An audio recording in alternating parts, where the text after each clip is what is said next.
Halo selamat pagi pemirsa, apa kabar Anda di pagi hari ini? Senang sekali saya Heri Orun kembali menjumpai Anda dalam Berita Papua hari ini. Dan telah kami siapkan beberapa berita teraktual dan terpercaya, dan 3 berita utama telah kami sajikan untuk Anda.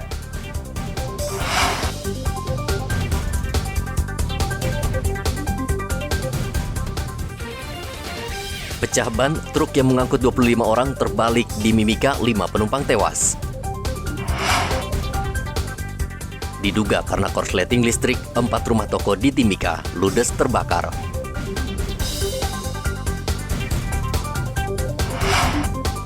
Wamendagri pastikan Sorong siap menjadi ibu kota Provinsi Papua Barat Daya.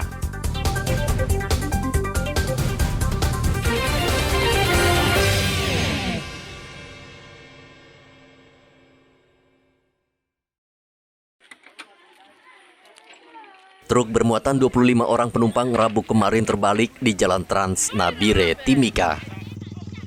Truk yang ditumpangi 25 orang bertolak dari PT Pusaka Argo Lestari, PAL 1 dengan tujuan kota Timika. Truk melewati Jalan Trans Nabire Timika, Papua Tengah, namun saat melintas di area kali pindah-pindah, ban truk sebelah kiri pecah dan truk terbalik. Akibat kejadian itu 5 orang meninggal dan 20 orang lainnya luka-luka.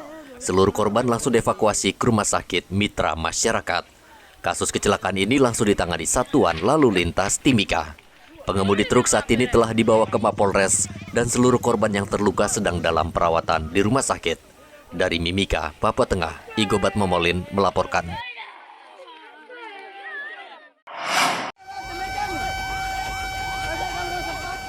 Empat rumah toko yang terletak di depan SPBU Nawaripi, Kelurahan Kamoro Jaya, Mimika, Rabu kemarin terbakar. Api diduga berasal dari salah satu bangunan yang digunakan sebagai bengkel sepeda motor. Diduga penyebab kebakaran karena korsleting listrik. Api dengan cepat membesar dan membakar bangunan di sampingnya. Kebakaran membuat panik, warga berusaha menyelamatkan barang-barang berharga.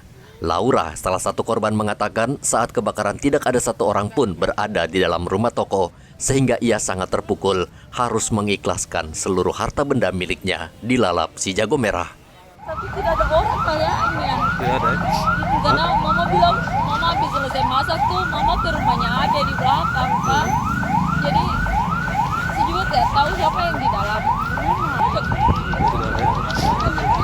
Ini selain rumah ini ada usaha juga kan kiri kanan? Kalau ini bengkel, itu seperti jual sayur-sayuran begitu. Oh iya, baik. Ya satu pun tidak ada ya? Tidak ada karena mama tidak di rumah. Tidak ada. Jadi tidak ada yang diselamatkan.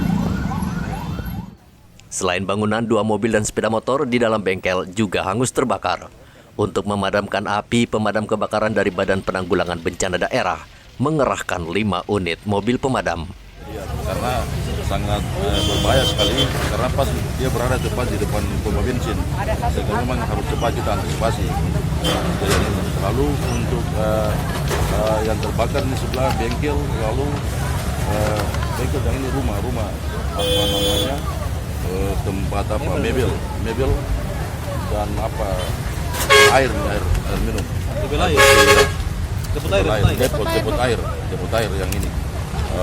Untuk kerugian sampai saat ini kami belum bisa memastikan, menentukan karena kita masih menunggu setelah pendinginan, lalu akan tim identifikasi dari Polres akan masuk untuk melakukan olah TKP. Kebakaran sempat menyebabkan kemacetan arus lalu lintas di Jalan Yosudarso. Dari Mimika, Papua Tengah, Igobat Momolin melaporkan. Aparat gabungan TNI Polri menangkap Ketua Komite Nasional Papua Barat KNPB wilayah Dogiai, Papua Tengah. Pelaku bersama teman-temannya tidak bisa berkutik saat digerebek aparat gabungan ketika mengisi BBM di SPBU Monamani. Direktur Reserse Kriminal Umum Polda Papua, Kombes Faisal Ramadhani, mengatakan saat ini pihaknya masih memeriksa pelaku berinisial SG. Sementara yang kita kenali ya, dikenali oleh saksi-saksi. Ya, pelaku itu kita mengidentifikasi dari 2 kampung. Ada dari 2 kampung tersebut. Ya, pasti cukup banyak, tapi belum teridentifikasi berapa banyak. Memang ada pemeriksaan yang mengarah ke arah sana, tapi kita sedang dalami lagi supaya lebih alat bukti lain. Karena baru ada beberapa saksi yang menunjukkan ke arah sana. Tapi kita sedang mengumpulkan beberapa alat. Kapolda Papua memerintahkan Kapolres Dogiai untuk bertindak tegas terhadap pelaku baik pengemudi truk maupun provokator dan pelaku yang bertindak anarkis. Aparat meminta seluruh masyarakat menjaga situasi Kamtipmas di Kabupaten Dogiai demi kepentingan bersama. Saya perintahkan kepada Pak Kapolres Dogiai untuk penegakan hukum harus kita tetap kita kedepankan dengan tanpa mengurangi akar budaya. Jadi pelanggaran terhadap laka lantas ini akan kita proses sampai pengadilan. Kemudian nanti yang tentang pembakaran juga akan kita proses supaya masyarakat di tanah Papua itu bisa diedukasi tentang bagaimana yang harus dia lakukan. Jadi tidak boleh melanggar hukum, tapi kita melanggar hukum lain. Saya pikir dengan pembelajaran itu tentunya secara bertahap kita akan masyarakat kita edukasi untuk memahami hukum.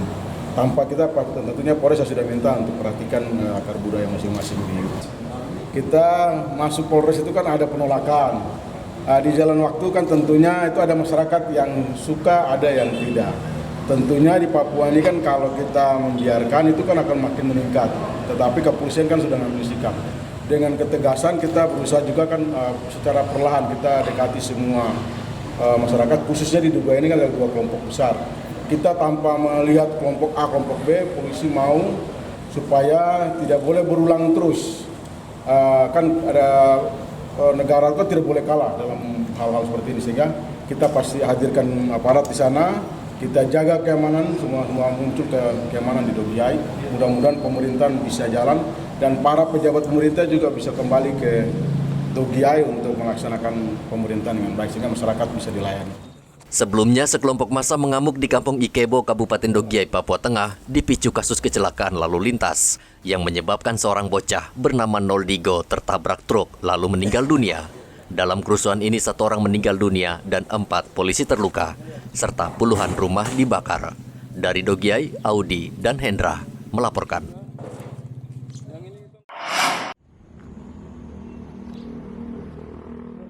Polres Mimika menyerahkan berkas perkara kasus pencucian uang dalam perkara kasus narkotika ke Kejaksaan Negeri Rabu kemarin.